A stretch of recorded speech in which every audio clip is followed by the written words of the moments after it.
सबसे पहले आपसे ही सूर्य मैथिली जी शुरुआत करते हुए, ये जो स्थिति बनी हुई है इसका समाधान क्या है? उधर किसान मानने को तैयार नहीं है, इधर से सरकार की ओर से उन्हें दिल्ली पहुंचने से रोकने की पूरी कोशिशें की जा रही हैं और जवाब दिया जा रहा है कि बातचीत के जरिए समाधान की ओर बढ़ा जाए। समाधान क्या है? क्या दिल्ली कूच से ही निकलेगा समाधान? बातचीत के लिए पूरी तरह से तैयार है, तो चुनाव के ठीक पहले इस तरह के आंदोलन का क्या मकसद है? कर रहे हैं। मैंने केवल ये कहा था कि किसानों के भेष में जो लोग सुरक्षा बलों पे पत्थरबाजी कर रहे हैं, जो गोलियां चला रहे हैं, जो अजारक और अवांछनीय गतिविधियां कर रहे हैं, वो लोग अवांछनीय तत्व हैं और वो किसानों की इस आंदोलन को बदनाम कर रहे हैं। मैंने ये कहा आशुतोष जी को, शायद उनको सुनने में कुछ परेशानी है। मैं इनको याद दिलाना चाहता हूँ कि 26 जनवरी पे भी जिस प्रकार से दिल्ली के अंदर लाल किले पे हुआ वो बहुत दुखद था। जिस प्रकार से 13 महीने तक हाईवे को रोका गया वो बहुत दुखद था। वक्त है आप सभी के बेहद पसंदीदा कार्यक्रम दंगल का। आज का दंगल किसानों के फसलों के दाम की गारंटी को लेकर चल रहे घमासान पर है। पंजाब से किसान मजदूर मोर्चा नाम के संगठन के किसान दिल्ली की ओर बढ़ने की कोशिश कर रहे हैं। इनकी मांग है कि सरकार फौरन न्यूनतम समर्थन मूल्य यानी कि एमएसपी पर फसल खरीद की गारंटी वाला कानून पारित करे। इसी मांग को लेकर 12 फरवरी की रात सरकार के 3 केंद्रीय मंत्रियों के साथ उनकी बैठक भी हुई। किसानों की 12 मांगों में से ज्यादातर मांगों पर सरकार तैयार भी थी, लेकिन किसान मजदूर मोर्चा के प्रतिनिधि एमएसपी पर खरीद की गारंटी वाला कानून तुरंत लागू करने की मांग पर अड़े रहे। अब केएमएम नाम के संगठन के किसान दिल्ली में घुसने की कोशिश कर रहे हैं। पुलिस बल उन्हें रोकने की कोशिश में है। हरियाणा के अंबाला में पुलिसकर्मियों और प्रदर्शनकारियों आमने सामने आ गए। पुलिस ने आंसू गैस के गोले दागे तो प्रदर्शनकारियों की ओर से पथराव किया गया। हालांकि सरकार बार बार कह रही है कि बातचीत से समाधान निकल सकता है। कानून व्यवस्था के सामने चुनौती खड़ी करना जायज नहीं है, लेकिन दिल्ली की सरहदों पर दबाव बना हुआ है। इसके कारण आम शहरी भी तमाम परेशानियों से गुजर रहे हैं। लेकिन सवाल बड़ा यही है कि क्या देश में तुरंत एमएसपी कानून लागू किया जा सकता है? क्या एमएसपी पर खरीद की गारंटी वाला कानून सरकार का अधूरा वादा है? और क्या चुनाव के ठीक पहले किसान मजदूर मोर्चा नाम के संगठन की मांगों में कई मांगे क्या राजनीति से प्रेरित हैं, जिस तरह के आरोप लग रहे हैं? दोनों ही पक्षों की ओर से उठाए जा रहे ऐसे तमाम सवालों को लेकर आज के दंगल में होगी बड़ी चर्चा। लेकिन पहले ये रिपोर्ट देखिए।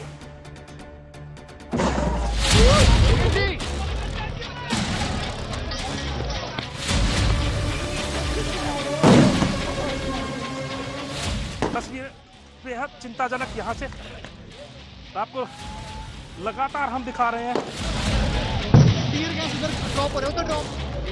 दिल्ली की सरहदों पर सख्ती और अंबाला की सरहद धुआं धुआं हो गई।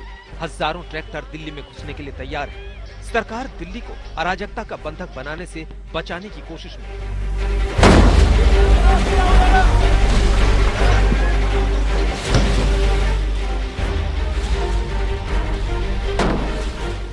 कोशिश में जोर आजमाइश अंबाला के शंभू बॉर्डर पर वहाँ पर देखिए ड्रोन से जो है भीड़ के पास जाकर टीयर गैस फेंके जा रहे हैं।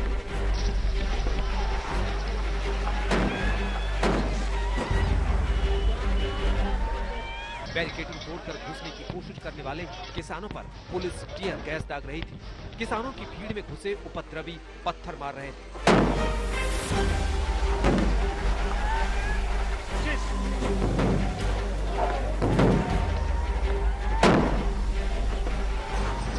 किस तरीके से ये ट्रैक्टर से बैरिकेड पर टक्कर मारने की कोशिश की गई है और किस तरीके से ये देखे टीयर गैस के सेल फेंके जा रहे हैं। हरियाणा के अलावा दिल्ली में घुसने के दूसरी सरहदों पर जबरदस्त सुरक्षा इंतजाम किए गए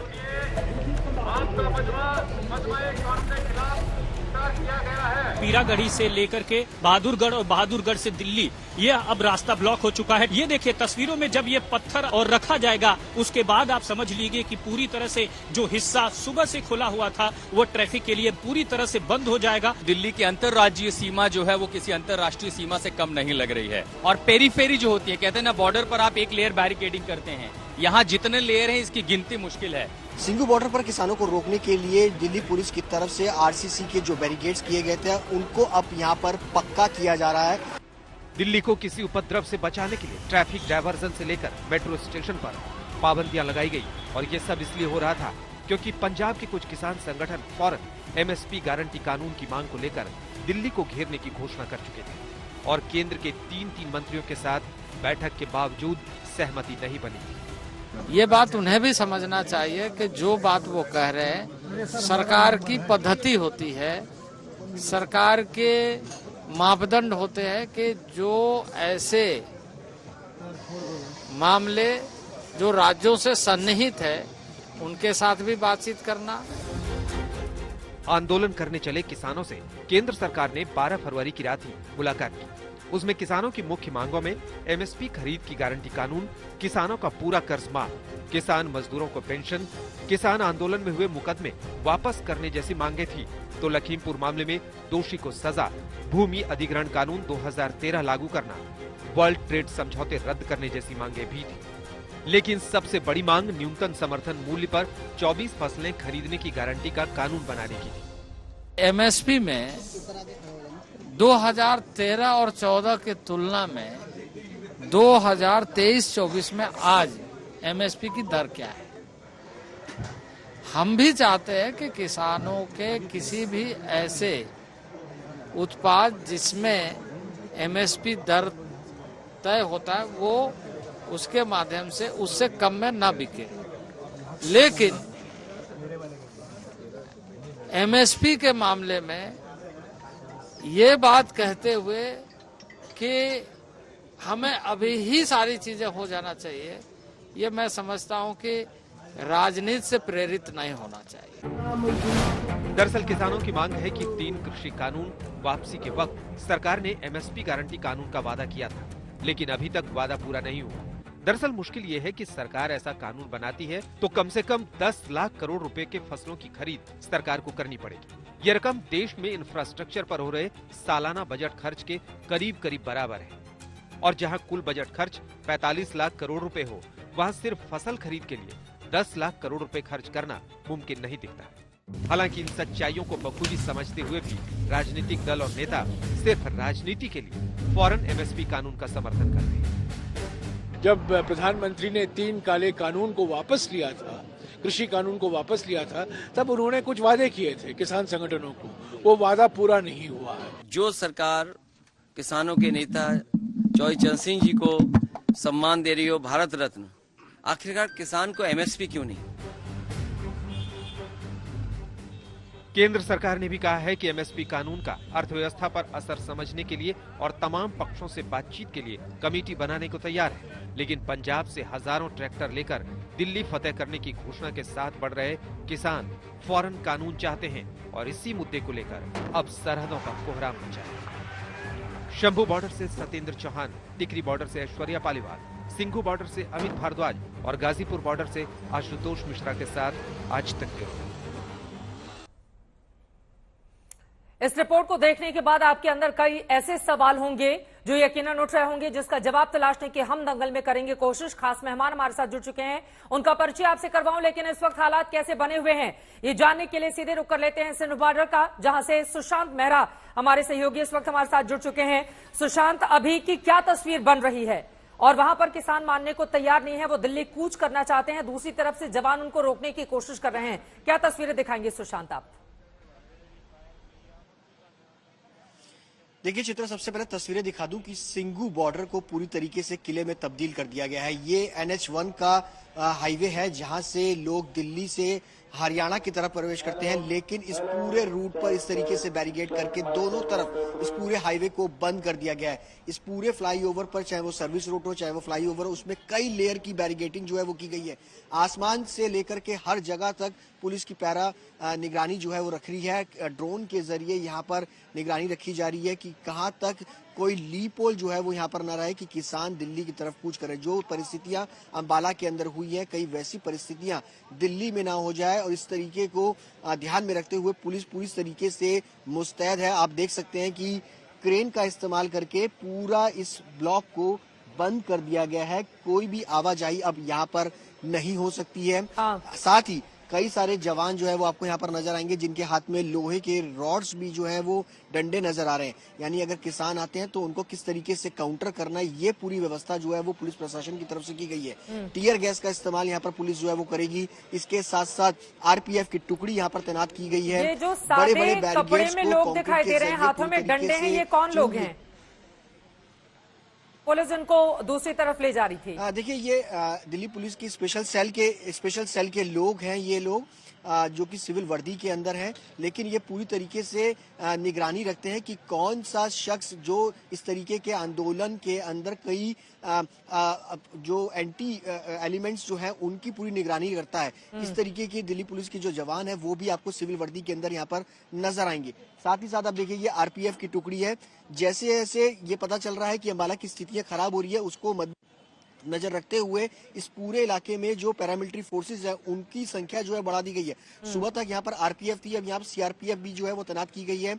दिल्ली पुलिस के जवान है। अब ये देखिए, पूरी तरीके से इस पूरे नेशनल हाईवे को किले में तब्दील यहाँ पर कर दिया गया है।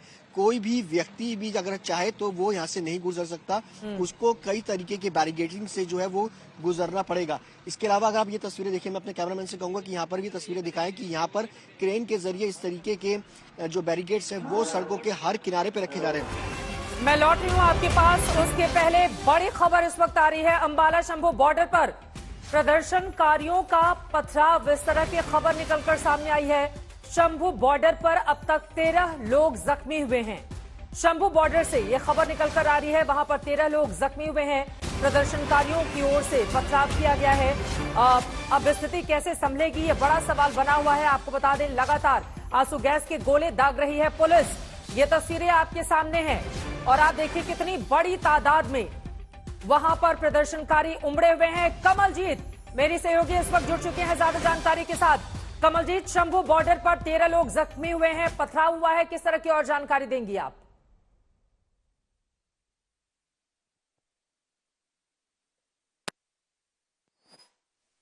आपकी आवाज नहीं आ पा रही है किसी वजह से कमलजीत। वहां पे आंसू गैस बोलिए बोलिए बोलिए बोलिए प्लीज बोलिए कमलजीत। देखिए, बिल्कुल गंभीर स्थिति है वहां पर, क्योंकि एक तरफ किसान है और दूसरी तरफ सेंट्रल आर्म पुलिस फोर्स यानी पैरामिलिट्री लगाई गई है और हरियाणा पुलिस। लगातार आंसू गैस के गोले दागे जा रहे हैं, उसी बीच में कुछ बुलेट्स भी दागी गई हैं, रबर बुलेट्स हमें बताया जा रहा है। लेकिन जिस तरह के स्प्लिंटर इंजरीज हो रहे हैं, लोग कई हद तक लहूलुहान हुए हैं, एम्बुलेंसेज आई गई हैं, तो जाहिर सी बात है कई इंजरीज इसमें सामने नजर आई हैं। और यहाँ पे जिस तरह से गोले दागे जा रहे हैं, वहां पे एक चीज साफ होती है कि ये थमने का नाम नहीं ले रहा है।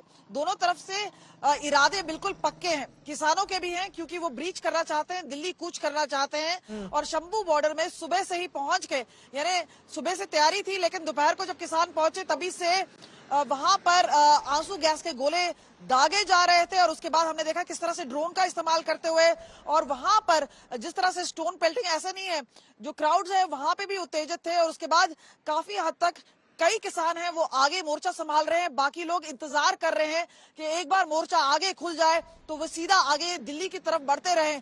फिलहाल यहाँ पे इस तरह की स्थिति बनी हुई है कि आर्म्स एंड एम्युनिशन जो है वो लाए गए हैं, पर जाहिर सी बात है एक रिस्ट्रेन है कि ओपन फायर नहीं करना है। लेकिन किसानों का कहना है कि जो हरियाणा पुलिस है वो लगातार जबरदस्ती भी कर रही है, गोलीबारी भी कर रही है। लेकिन हरियाणा पुलिस से हम लगातार बात कर रहे हैं, वो कह रहे हैं कि भैया रबर बुलेट्स इस्तेमाल कर रहे हैं, बाकी चीजें हैं और एहतियात के तौर पे। लेकिन विजुअल्स जो आ रहे हैं उसमें ऐसा नजर आ रहा है कि सख्ती भी की जा रही है। तो जाहिर सी बात है गुस्सा दोनों तरफ से है, कंट्रोल करने की सिचुएशन की पूरी कोशिश की जा रही है। लेकिन यहाँ पे दृढ़ संकल्प नजर आ रहा है किसानों का। किसान नेता भी वहां पे आगे मौजूद है। जाहिर सी बात है जो भीड़ उमड़ रही है वहां पर वो काफी उत्तेजित है और उनका इरादा है कि यहाँ से ब्रीच करके, यानी बैरिकेड तोड़ फोड़ करके आगे बढ़े, दिल्ली की ओर बढ़े। क्योंकि उन्होंने कहा है 6 महीने हो, 1 साल हो, वो दिल्ली जरूर जाएंगे और वहां जाके एमएसपी की मांग, यानी कानून पर मांग जरूर करेंगे। तो यानी गुस्सा भी उबाल पे है और वहां पे जो सिचुएशन लग रही है जिसकी वजह से काफी सारी इंजरीज हुई हैं, वहां पर सिचुएशन टेंस बनी हुई है। अब आगे का रास्ता कैसे निकलेगा, ये बड़ा सवाल बना हुआ है। फिलहाल के लिए बहुत धन्यवाद आपका कमलजीत, इस पूरी जानकारी के लिए।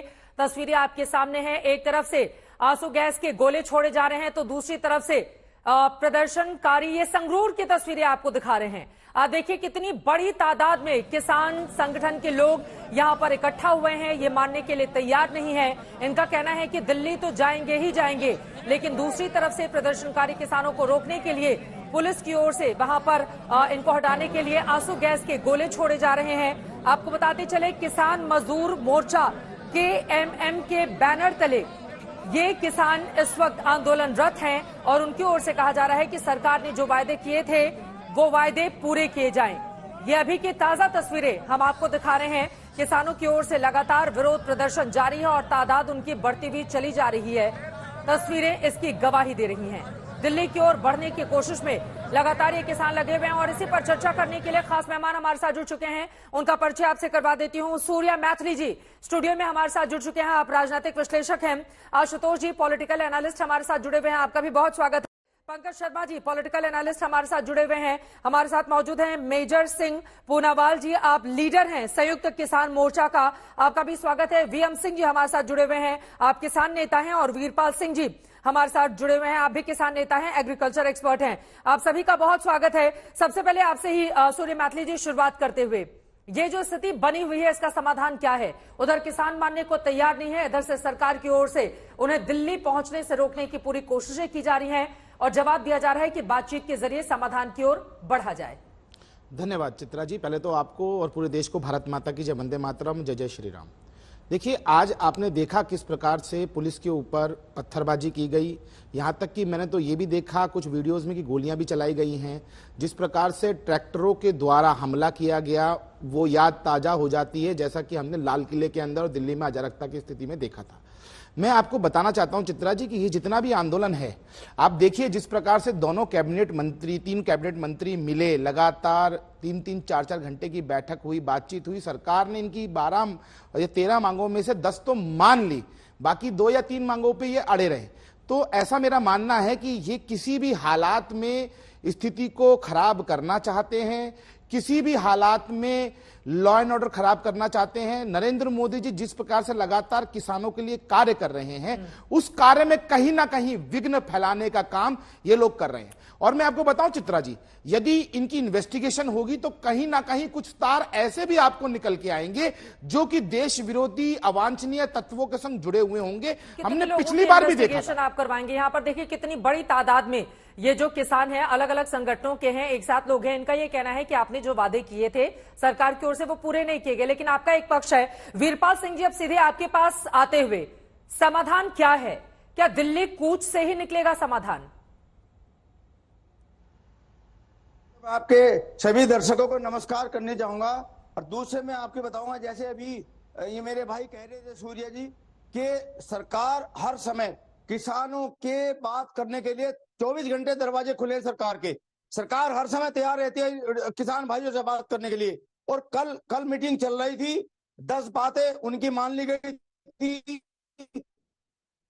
3 बातें डिस्कशन चल रहा था, 3 बातों जो बात बाकी थी, 3 मांगे उनकी, लेकिन वो किसान बीच में उठ के बीच में चले गए। तो ये तो एक अच्छी बात नहीं है। जब आप 13 में से 10 मांगे आपकी मान ली गई और 3 मांगे अंडर डिस्कशन है, तो उनका भी समाधान कुछ ना कुछ निकलना ही था। तो ये नहीं सोचना चाहिए था कि हम बीच में चले जाएं। अच्छा, फिर ये लोग लगातार, ऐसा मैंने सुना है कि लगातार कुछ ना कुछ नई बातें उसमें जोड़ते जा रहे हैं। ये भी कोई तरीका नहीं है भाई। जो आपने 13 मांगे रख दी और 13 में से 10 पे हमारी सरकार ने मांगे मान ली और 3 मांगे अंडर डिस्कशन है, चल रही हैं, तो 3 में भी फैसला हो जाएगा। आप पहले बाद की बात है, तो बाद में मांगे जोड़ते जाओगे।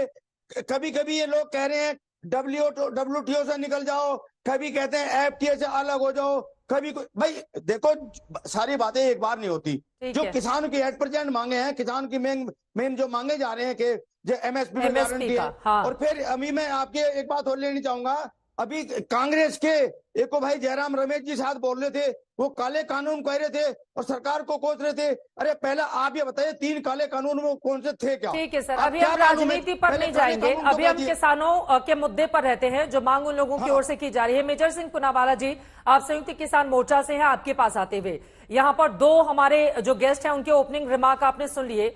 इन लोगों की ओर से कहा जा रहा है कि सरकार जब बातचीत के लिए पूरी तरह से तैयार है तो चुनाव के ठीक पहले इस तरह के आंदोलन का क्या मकसद है? पहले तो मैं इनको बेनती करता हूं आवाज आ रही है हमारी? जी जी बिल्कुल सर, बोलिए। कि हमें ऐसा कुछ ना बोलना चाहिए कि इसके अंदर कुछ और होएगा। भाव हमें देश विरोधी ताकतां बोलते हैं सूर्या जी।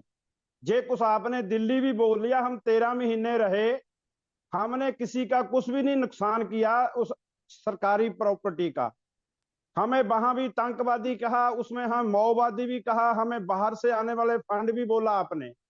आप ऐसा ना बोले, हम देश की रक्षा करने वाले पंजाब के किसान है, जिसने अनाज भी दिया आपको और बॉर्डर की राखी भी कर रहे हैं। अभी तो पत्थरबाजी उनको बोल लेने दीजिए प्लीज, अपनी हमारी बात सुनिए, हमारी बात बोलिए। बोलिए सर, बोलिए।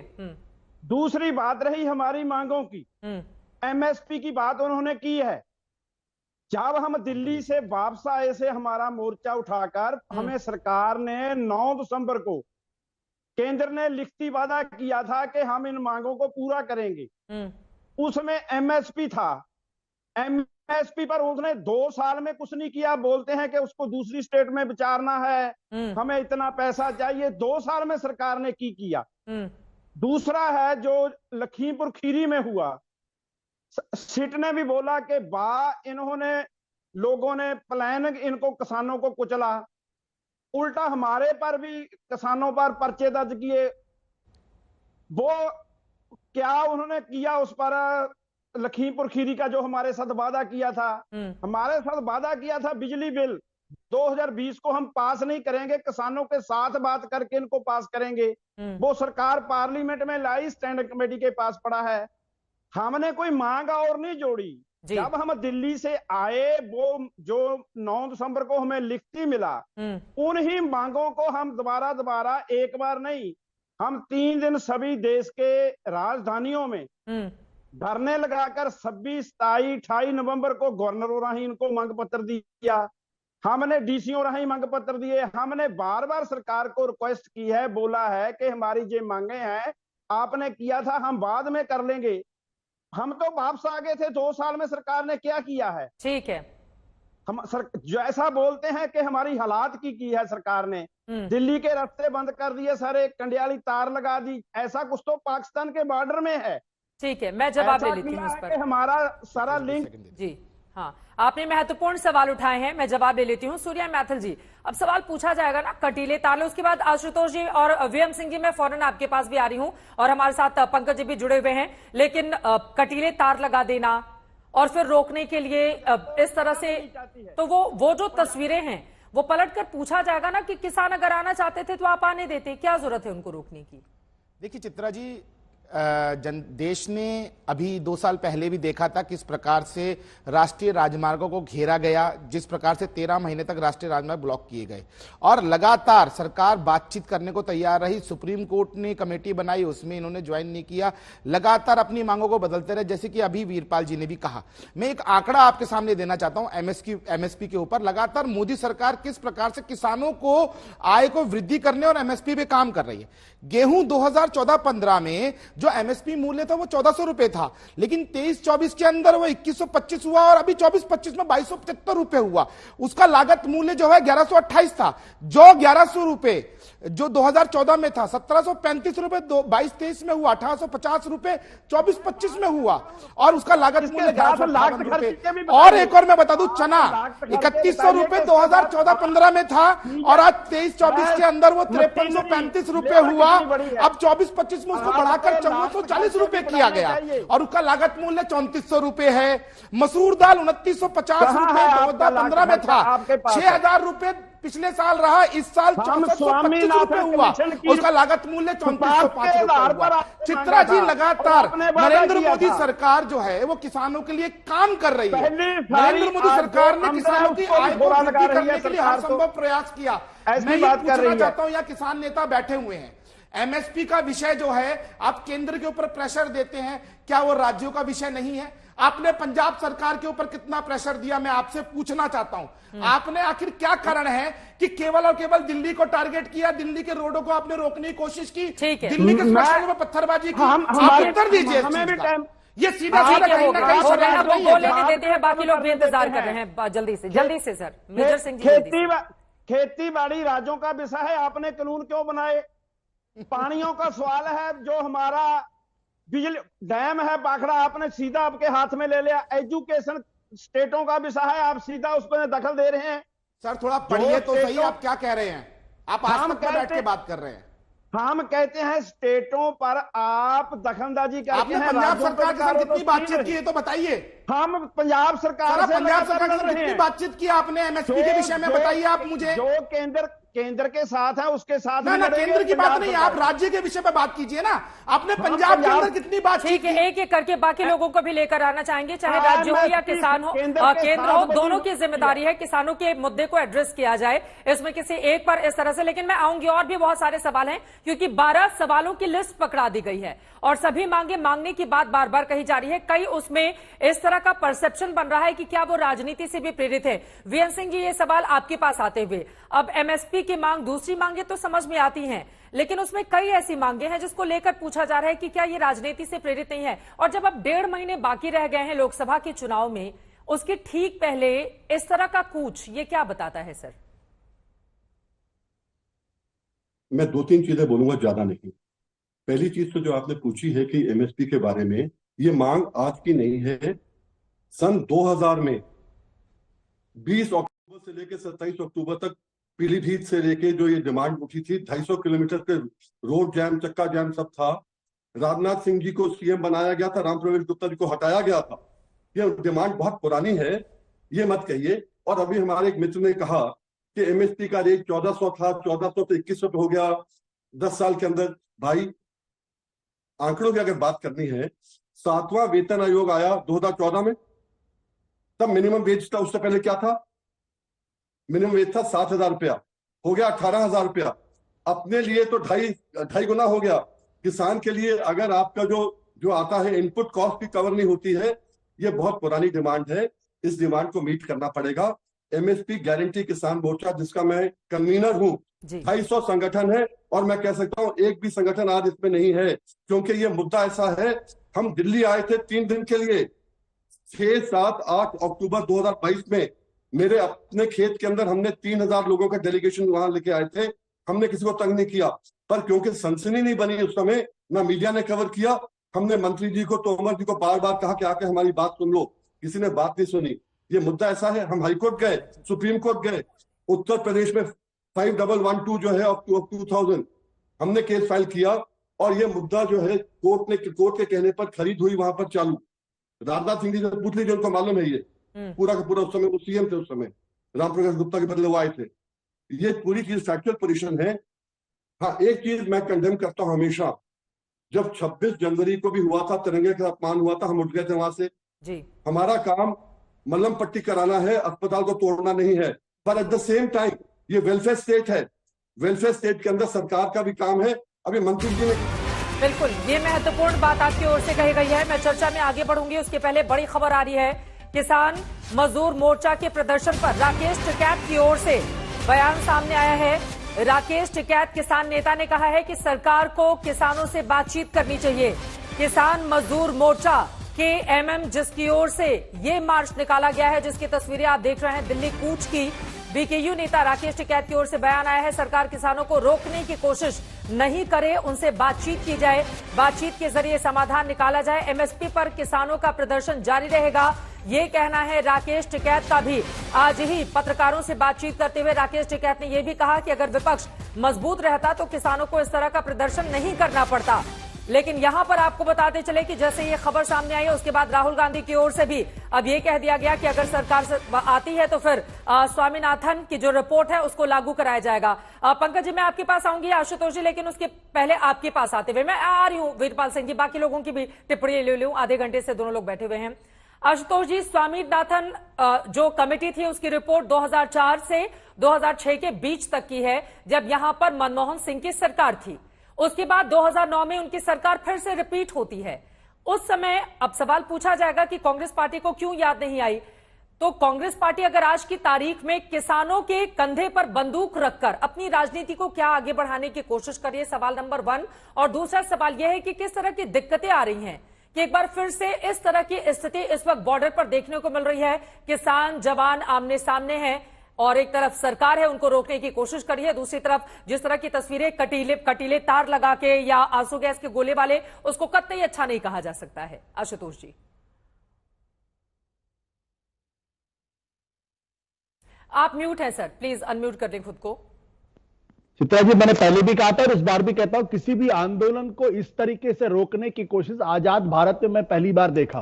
पिछली बार भी जब किसान आए थे तो किस तरीके से बैरिकेड लगा के, बैरिकेड नहीं बल्कि जो स्थितियां ऐसा लग रहा है जैसे कोई दुश्मन देश के से कोई आ रहा हो और उसको रोकना है। ये लोकतांत्रिक प्रक्रिया में ये स्थिति बिल्कुल ठीक नहीं है। और अगर किसान इसको देखकर अगर भड़कते हैं तो उसके लिए सरकार को भी बैठ के सोचना चाहिए कि आखिर क्या है। मैं अभी आपके चैनल पर ही देख रहा हूं कि किस तरीके से एक बार फिर पूरी कोशिश शुरू हो गई है कि दरअसल ये किसान आंदोलन करने वाले अपनी मांगों को लेकर ईमानदार नहीं बल्कि इनका देशद्रोहियों के साथ कोई रिश्ता है। ये जो मानसिकता है, मुझे लगता है कि हर चीज पर सिर्फ सरकार को डिफेंड करना, खुलेआम सरकार की वकालत करना और जो भी प्रदर्शन करे, जो भी आंदोलन करे उसको डिस्क्रेडिट करना, उसको देशद्रोहियों के साथ जोड़ना, उसको पाकिस्तान परस्त बता देना, यही तो वो स्थिति जो बताती है कि इस देश के अंदर लोकतंत्र की स्थितियां कितनी मजबूत है। महत्वपूर्ण सवाल क्या है, आज ही किसान क्यों आंदोलन के लिए मजबूर है? क्योंकि सरकार जब पिछली बार जब आंदोलन हुआ था तो उसमें सरकार ने कमेटी बनाई थी, एमएसपी को लेकर वायदे किए थे, क्या वो पूरा हुआ या पूरा नहीं हुआ? 2014 में जब भारतीय जनता पार्टी ने अपने मैनिफेस्टो में लिखा था कि स्वामीनाथन कमेटी की रिपोर्ट को लागू करेंगे, तो क्या उस पर लागू हुआ या लागू नहीं हुआ? बहुत बुनियादी से सवाल है, इसका जवाब सरकार नहीं देती कि आपने जो खुद वायदा किया अगर आप उसी को अमल में ले आए, आप किसानों के साथ लगातार संपर्क में रहे तो स्थिति पैदा ही नहीं होगी। लेकिन जैसे ही किसान सड़क पर आएगा उसको देशद्रोही बताने की जो एक बहुत ही घटिया मानसिकता और कोशिश है, दरअसल यही इस पूरे घटना को देशद्रोही किसने बताया है? देशद्रोही किसने बताया है आशुतोष जी? नहीं, अभी आपके पैनल पे एक सज्जन ने कहा है थोड़ी देर पहले, आप दोबारा रिकॉर्ड करके देख लीजिए उसको, क्या कह रहे हैं? अगर इसकी जांच हो जाए तो बहुत सारे ऐसे लोग मिलेंगे जिनका देशद्रोहियों से संबंध। ये कौन सी मानसिकता है? ये क्यों बताने की कोशिश की जा रही? पिछली बार भी किसानों के जब 700 किसान मर गए, क्या कभी उस पर किसी तरीके चित्रा जी, अभी आशुतोष जी अपने शब्दों को मेरे मुंह में डालने की कोशिश कर रहे हैं। मैंने केवल ये कहा था कि किसानों के भेष में जो लोग सुरक्षा बलों पे पत्थरबाजी कर रहे हैं, जो गोलियां चला रहे हैं, जो अजारक और अवांछनीय गतिविधियां कर रहे हैं, वो लोग अवांछनीय तत्व हैं और वो किसानों की इस आंदोलन को बदनाम कर रहे हैं। मैंने ये कहा आशुतोष जी को, शायद उनको सुनने में कुछ परेशानी है। मैं इनको याद दिलाना चाहता हूं कि 26 जनवरी पे भी जिस प्रकार से दिल्ली के अंदर लाल किले पे हुआ वो बहुत दुखद था। जिस प्रकार से 13 महीने तक हाईवे को रोका गया वो बहुत दुखद था। जिस प्रकार से वहां पे अवांछनीय गतिविधियां हुई वो बहुत दुखद था। और मैं एक बात और कहना चाहता हूं आशुतोष जी, मेरा आपसे निवेदन है, आंकड़ों की बाजीगरी आप मत कीजिए। आप पहले ये देखिए कि आखिर क्या क्या कार्य नरेंद्र मोदी सरकार ने किए। मैंने कंपैरिजन जो है 2014 का 2023 का दिया। एक एक करके अपने पंकज जी की बात नहीं हो पाई है। चित्रा जी को जवाब दे रहा हूं, कृपया आप मेरे बारे में बीच में ना बोले, मैं उस पर कुछ ठीक है। आशुतोष जी, 2 लाइन में जल्दी से खबर आ रही है, आप ये बात पूरी करें। सरकार ने खुद प्रॉमिस किया था एमएसपी को लागू करने के लिए, सीधी सी बात है, सरकार लागू कर दे। आपने एमएस स्वामीनाथन को भारत रत्न दिया है, उनकी बनाई हुई कमेटी की रिकमेंडेशन आप उसको लागू कर दीजिए, किसान अपने घर चले जाएगा। ठीक है, लेकिन किसानों की ओर से जो मांग की जा रही है वो कितनी ज्यादा व्यवहारिक है? कुछ ऐसे पॉइंटर्स हमने बनाए हैं जो दिखाएंगे। पंकज जी आपसे सवाल होंगे, लेकिन उसके पहले एक बड़ी खबर आ रही है, अपने दर्शकों तक पहुंचाते हैं। आपको बताते चले, किसान आंदोलन के समर्थन में राहुल गांधी की ओर से बयान दिया गया है। राहुल गांधी किसानों के समर्थन में आ गए हैं। एक तरफ उनकी ओर से ट्वीट किया गया है, राहुल गांधी ने कहा है कि कांग्रेस ने एमएसपी गारंटी कानून का वादा किया है, देश में किसानों को जो मिलना चाहिए वो उन्हें नहीं मिल रहा है, इसलिए किसान दिल्ली की तरफ जा रहे हैं, लेकिन रोका जा रहा है, आंसू गैस के गोले दागे जा रहे हैं। किसान सिर्फ ये कह रहे हैं कि हमारी मेहनत का फल हमें मिलना चाहिए। न्याय के पथ पर कांग्रेस की पहली गारंटी दे रहे हैं राहुल गांधी। क्या बोला है, सुन लेते हैं। किसानों को जो मिलना चाहिए वो नहीं मिल रहा है। आज किसान दिल्ली की ओर चले जा रहे हैं, पैदल जा रहे हैं, उनको रोका जा रहा है, उन पे टीयर गैस चलाई जा रही है, उनको जेल में भरा जा रहा है। और वो क्या कह रहे हैं? सिर्फ ये कह रहे हैं कि हमारी मेहनत का फल हमें मिलना चाहिए। राहुल गांधी का आपने ये बयान सुन लिया। पंकज जी, मैं फौरन आपके पास आऊंगी, लेकिन उसके पहले कितनी व्यवहारिकता है और किस तरह की चुनौतियां हैं, उसको लेकर हमने कुछ पॉइंटर्स बना के रखे हैं, जल्दी से अपने दर्शकों को दिखा देते हैं, क्योंकि यहां पर जो हवाला दिया जा रहा है कि आखिर कौन कौन सी वो मुश्किलें हैं जो पेश आ सकती हैं। यहां पर देखिए, 24 फसलों की खरीद के लिए 10 लाख करोड़ रुपए जरूरी होंगे। इसको लेकर पैसों की दिक्कत होगी। इंफ्रास्ट्रक्चर पर सालाना औसत खर्च 11 लाख करोड़ होता है। एमएसपी कानून क्यों मुश्किल है? 45 लाख करोड़ के बजट खर्च में एमएसपी कानून लाना हर फसलों पर वो काफी ज्यादा मुश्किल होगा। 24 फसलों की खरीद के लिए 10 लाख करोड़ रुपए जरूरी हो जाता है। इसी वजह से इसका हवाला बार बार दिया जा रहा है कि जो मांगे हैं उनमें से कुछ को पूरी कर पाना काफी ज्यादा मुश्किल है। पंकज जी, अब सीधे आपके पास आते हुए, सरकार की ओर से बार बार ये सवाल भी उठाए जा रहे हैं कि लागू करने में कोई दिक्कत नहीं होगी हमें, लेकिन पैसे आएंगे कहां से? और मुझे एक बार पूर्व प्रधानमंत्री डॉक्टर मनमोहन सिंह का वो बयान भी याद आ जाता है कि पैसे पेड़ पर तो उगते नहीं हैं। क्या हो सकता है रास्ता इसके लिए? राकेश टिकैत कह रहे हैं बातचीत के जरिए ही समाधान निकले। पंकज जी, अगर सरकार कह रही है 10 लाख करोड़ रुपए लगेंगे 24 फसलों को देने के लिए, 10 साल में 100 लाख करोड़ रुपए हुए। आपको मालूम है 10 साल में सरकार ने एमएसपी पर कितना खर्च किया है? सिर्फ 18 लाख करोड़ रुपए। सिर्फ 18 लाख करोड़ रुपए, यानी कि 1.25 लाख करोड़ रुपए साल के। तो 10 लाख का कितने प्रतिशत हुआ? अरे कुछ तो बढ़ा ही सकते हैं। मैंने सूर्या जी की बात सुनी, वीरपाल जी की बात सुनी, एक राजनीतिक विश्लेषक हैं, एक कृषि विशेषज्ञ हैं। बड़े दुर्भाग्य की बात है। अरे हर आंदोलन के पीछे षड्यंत्र सूंघने की आदत पड़ जाए तो उसका क्या इलाज है? किसान अपनी फसल की उचित कीमतों के लिए आवाज उठाएं तो साजिश, पूर्व सैनिक अपनी पेंशन के लिए आवाज उठाएं तो साजिश, विद्यार्थी इम्तिहान के पेपर आउट होने के खिलाफ आवाज उठाएं तो साजिश, बेरोजगार नौकरियों के लिए आवाज उठाएं तो साजिश, महिलाएं और आम लोग बेतहाशा महंगाई के लिए आवाज उठाएं विरोध में तो साजिश, महिला पहलवान अपने पर अनाचार के लिए आवाज उठाएं तो साजिश, दलित, अल्पसंख्यक, आदिवासी अपने पर होने वाले अत्याचारों के खिलाफ आवाज उठाएं तो साजिश। अरे दुनिया भर में कहीं भी आपने कोई भी लोकतांत्रिक सरकार देखी है क्या जो अपने देशवासियों की हर बात को षड्यंत्र बताने में दिन रात लगी हो? जिन नागरिकों ने आपको हुकूमत सौंपी है वे अपना दर्द सूर्या जी किसको बताएंगे? जिस तरह अंग्रेजों की सरकार भारतवासियों की हर असहमति में षड्यंत्र ढूंढती थी, जिस तरह के दमनकारी और बर्बर तरीके आंदोलनों को कुचलने के लिए अख्तियार करती थी, अगर आप भी वीरपाल जी वही रवैया अपनाएंगे तो फर्क क्या है? और आप तो एक कदम आगे निकल गए। किसानों को रोकने के लिए सड़कों पर बर्छियां बिछा रहे हैं, कंक्रीट की मोटी मोटी दीवारें खड़ी कर रहे हैं। किसान मांग ही क्या रहे हैं? अरे कृषि उपज की न्यूनतम कीमतें मांग रहे हैं, एक बिजली कानून को वापस लेने की बात कर रहे हैं। वो चाहते हैं कि लखीमपुर खीरी में मारे गए किसानों को मुआवजा दे दिया जाए। तो पिछले सारे किसान आंदोलनों में शामिल जो लोग थे उनके खिलाफ आपने झूठे मुकदमे लगा दिए, उनको वापस ले लें। 2013 का जो भूमि अधिग्रहण कानून है उसकी वापसी चाहते हैं तो उस पर बात कर लें। विश्व व्यापार संगठन से अलग होने की मांग भी बहुत महत्वपूर्ण है उनकी। एक सरकार को, जो लोकतांत्रिक सरकार है, जो एक कल्याणकारी राज्य व्यवस्था को चलाना चाहती है, उसमें इन सब मांगों की सुनवाई होनी चाहिए। किसान अगर षड्यंत्रकारी है तो देश को यह जानने का हक है कि नहीं है कि एमएस स्वामीनाथन आयोग की रिपोर्ट को लागू नहीं करने के बड़ी बात आपकी ओर से कही गई। बाकी लोग जो आ रही हूं, वीरपाल सिंह जी आपके पास आ रही हूं, लेकिन मैंने एक रिपोर्ट निकाली है, ये है साल 2017 14 जून की। इसमें लिखा हुआ है, मैं आपको बता देती हूं, मैं चाहूंगी वो स्वामीनाथन आयोग की जो रिपोर्ट सरकार की ओर से कुछ मानी गई है और उनकी ओर से क्या सिफारिशें थी वो भी आप जरा दिखाते रहे स्क्रीन पर। मैं उस रिपोर्ट का एक हिस्सा पढ़ रही हूं। कृषि वैज्ञानिक और किसानों के राष्ट्रीय आयोग के अध्यक्ष एमएस स्वामीनाथन ने केंद्र में प्रधानमंत्री नरेंद्र मोदी की अगुवाई वाली सरकार की कृषि नीतियों की सराहना की है। उन्होंने कहा कि सरकार ने कृषि आयोग की कई सिफारिशें लागू कर दी हैं। कई ट्वीट उनकी ओर से किया गया और लिखा गया कि मोदी सरकार ने किसान आयोग के बेहतर बीज, सॉइल हेल्थ कार्ड, बीमा, सिंचित क्षेत्र की वृद्धि को लागू किया है और इस तरह से स्वामीनाथन की ओर से ही उनकी बहुत सारी तारीफ की गई है। पंकज शर्मा जी, तो ये कोई और तो था नहीं जिसको आज उन्होंने भारत रत्न देने का काम किया है। 2017 से ही मोदी सरकार जो काम कर रही है किसानों के हित में, उसको लेकर वो खुद ही, जिनको हरित क्रांति का हम जनक मानते हैं, वही मोदी सरकार की तारीफ कर रहे हैं। पंकज जी, अब तो वो तो अच्छी बात है अगर स्वामीनाथन आयोग की रिपोर्ट के कुछ हिस्से लागू किए गए हैं तो अच्छी बात है।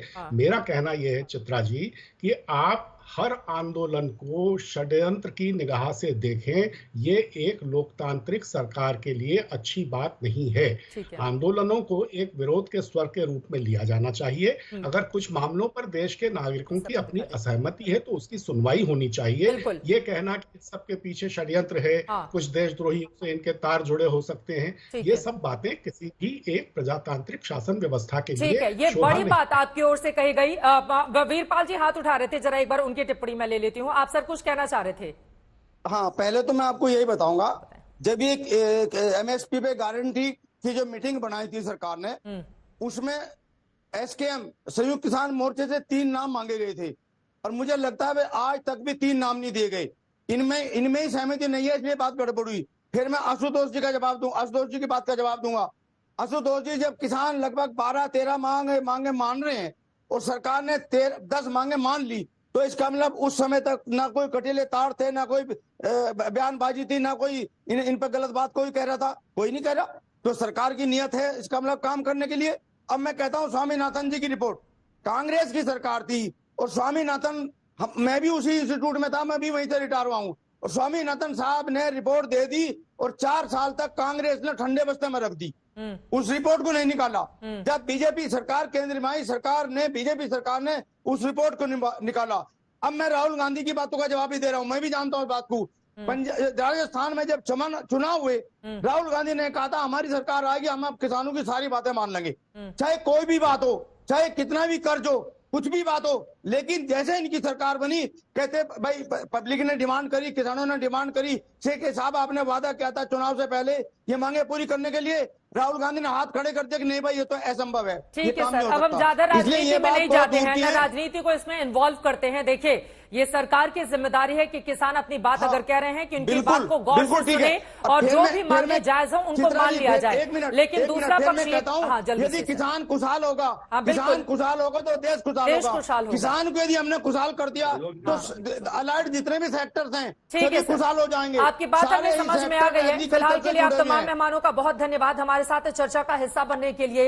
ये देश शुरू से ही कहता रहा है जय जवान जय किसान। किसानों की जो मांग है सरकार को उनको गंभीरता से विचार करना चाहिए। बीती रात 3 केंद्रीय मंत्रियों ने जाकर बातचीत भी की, हालांकि बातचीत बेनतीजा रही। किसान अड़े हुए हैं दिल्ली में कूच करने के लिए, वहीं सरकार की ओर से उन्हें रोकने की भी कोशिशें की जा रही हैं। लेकिन इन सब के बीच बातचीत के जरिए ही समाधान का रास्ता निकलता है। उम्मीद यही कि जल्द से जल्द कुछ समाधान निकले ताकि इस तरह की तस्वीरें देश के सामने नहीं आए। इसी के साथ दंगल में अभी के लिए बस इतना ही। देश और दुनिया की तमाम खबरों के लिए आप देखते रहिए।